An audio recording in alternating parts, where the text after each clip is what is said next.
Kaixo, ongi etorriak, funtzio linealak zer diren eta nola adierazten diren ikusiko dugu.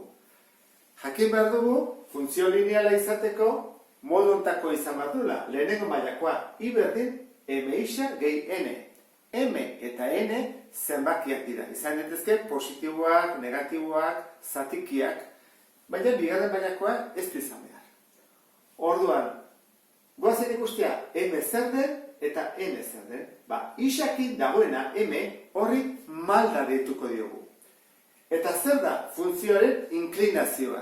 Izan daiteke funtzioa, inklinazioa goraka, beraka, edo horrela, ezta? Horan, M zero baino gehiago, edo handiagoa baldin bada, izango da goraka.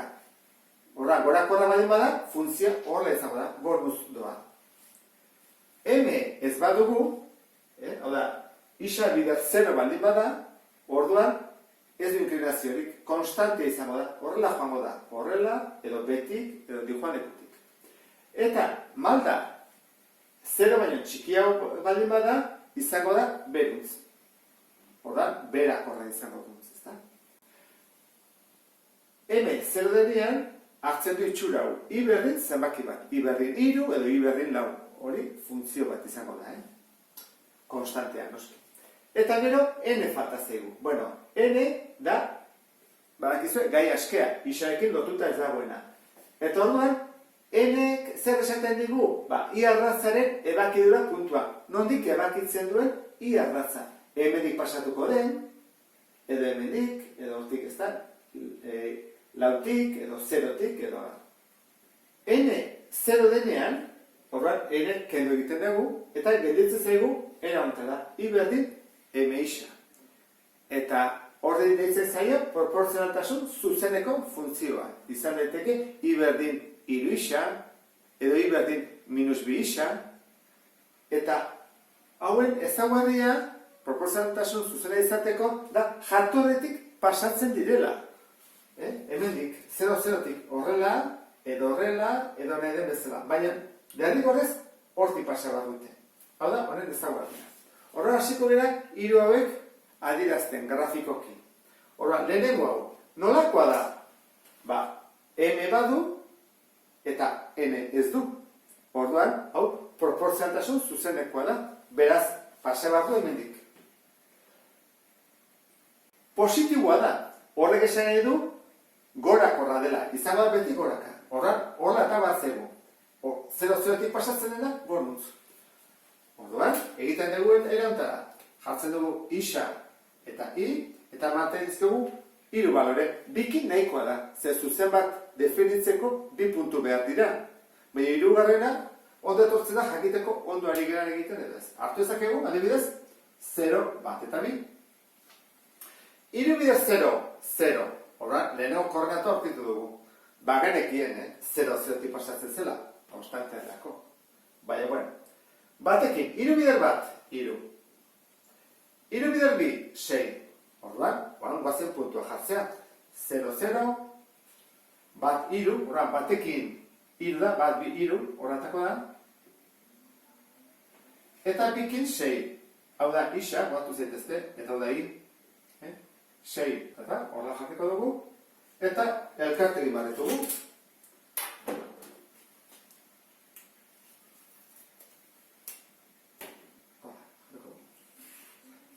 Eta jarret duten dugu, noski horrek. Hau izango izateke, lehenengoa. I berdin, 3 isa. Gorriz marraztu dugu. Guazen beste baten bidea. I berdin 4. Guazen guztia, isa eta I.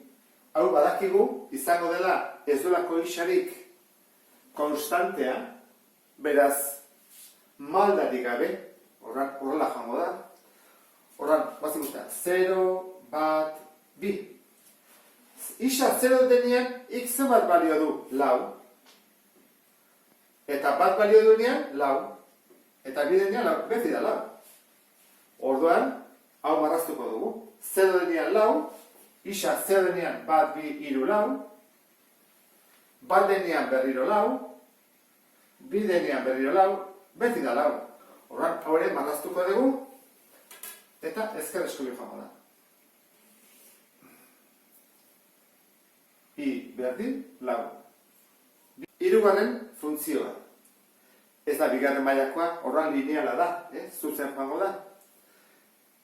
M badu, N badu, orduan jatorretik ez da pasatuko. Orduan guretzako zailagoa da, ez dakigu nondi joango den. Baina badakigu M nolakoa den. M nolakoa da, minus. Orduan, beherakorra da, beruz doa. Eta bestetik, badakigu N zen baden, minus bat. Orduan badakigu pasatuko dela hemendik minus batetik. Horrela joango da. Beruz eta hemendik pasatzen dena. Horra, hasiko gara. Isa eta I. 0, bat eta bi. 0-ekin. I berdin, minus bi bider 0, ken bat. 0 ken bat, minus bat. Hurrengoa.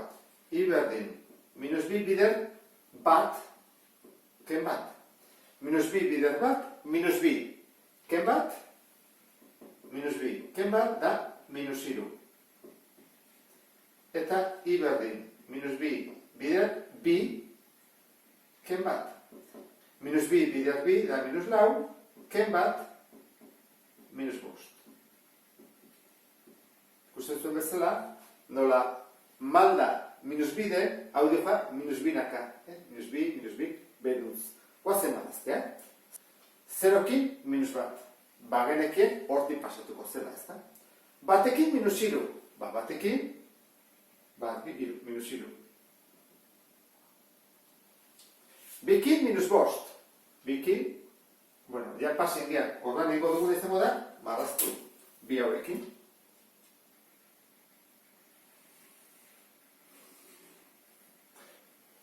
Eta funtzio hau izango izateke, I berdin, hemen jartzen duen bezala, minus bi isa, ken bat.